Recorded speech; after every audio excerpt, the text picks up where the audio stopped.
The next verse tells us. Now notice this in Psalm 46. We're going to read this out loud together, okay? All right. Guys, okay? Yeah. Still with me this morning? Okay, let's read it out loud together. Psalm 46 verse 10 tells us this. Be still and know that I am God. Be still and know that I am God. The problem is many of us today are so busy. We're so busy going to work, we come home and we're cleaning or doing whatever. We're taking the kids here and there. We're going and doing so much. We've got so much on our plate. It's hard to be still. You know, this last week was a really busy week in the life of a pastor, me, and I was just busy. It just seemed like always, and I just had a really hard time just settling and being still. Now, notice what happens when you do settle. Notice what it says. Know that I am God. You know, how do you get to know that He is God? You take time with Him. You read His Word. You pray. Not only that, you listen. A lot of our prayers are a lot like this. You know, God, I need this, and Lord, help me in this area, and Lord, bless this person, and God, I just want you to do a miraculous work in this area of my life, and God, thanks a lot, God, and then we walk away. And it's not wrong to pray about those things, but I just want you to get, a lot of our conversations with God are oftentimes one-sided. And we don't take time to read His Word, and we don't take time to listen to the Spirit talking to us. And so one of the things I just want to challenge you to do over the summer is learn how to pray. You know, take some time, relax. If you can't do that, go somewhere where you can relax. Find a place that's very comforting and where you can grow. Notice this action step on your bulletin, on your outline. Only of you, those who have this morning, are going to get the action steps, but notice what it says. Attend church even when you go on vacation. A lot of you are going to go on vacation this summer. That's not a vacation from God. Let me just say, go to church somewhere. In a few weeks, I'm going to go on vacation. That doesn't mean you get a vacation too, right? Because I'm going to go to church somewhere, and I'm going to go and sit, and I'm going to go and be still, and I'm going to go and enjoy God's people and listening instead of talking. I'm going to go enjoy that. Attend church this summer. Make it a priority that you're going to grow, that you're going to get plugged into God's power.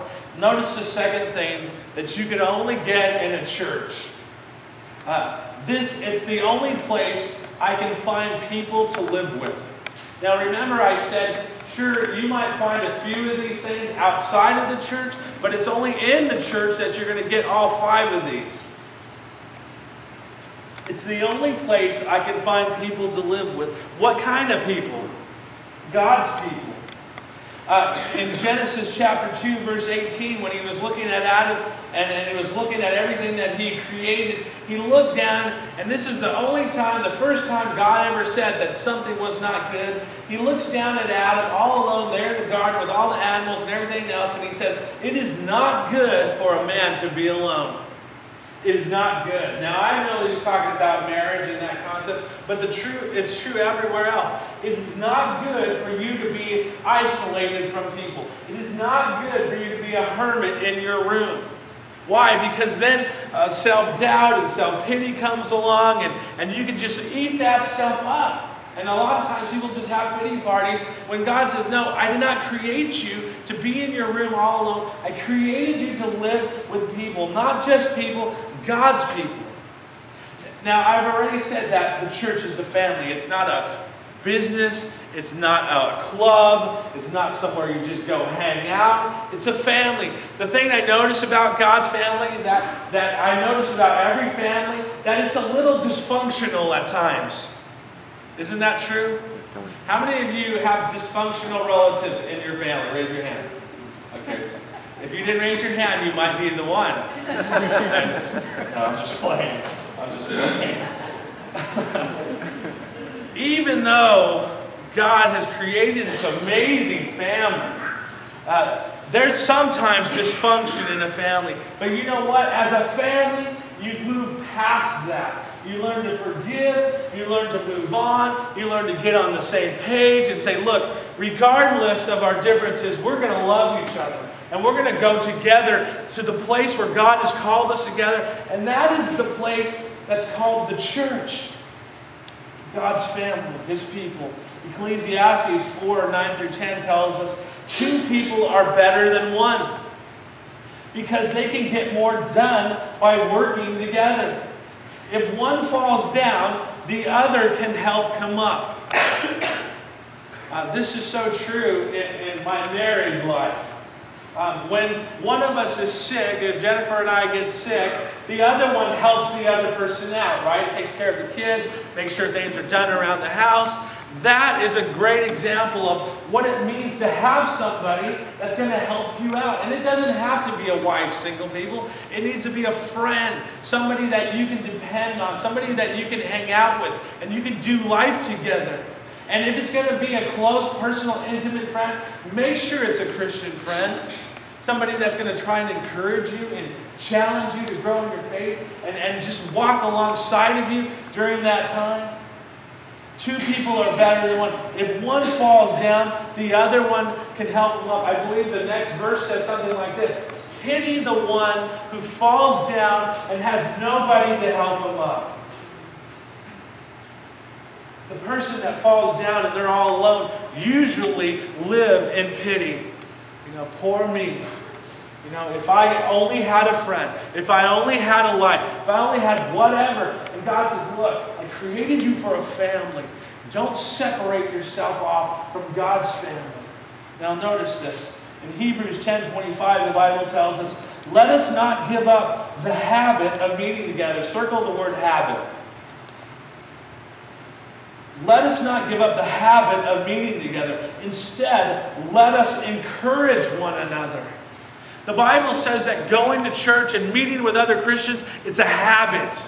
It's a habitual thing. If you've ever had a bad habit, you ever done something you tried to stop doing, you know that it's something that just pulls you. You know, you're just locked into that, and it's hard to get out of it. But God says, I want you to develop a good habit, and that is going to church and hanging out with other Christians.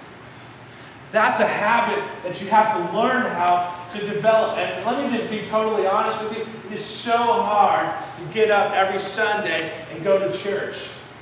It is. Because you'll get every distraction, you'll get every invitation, you'll get everything that comes your way and says, you know what, come here rather than go there.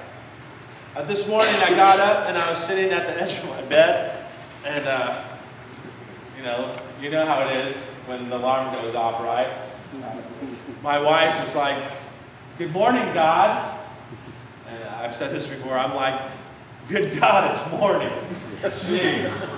And I said, Jen, do I have to go to church today? And she said, yes, get up.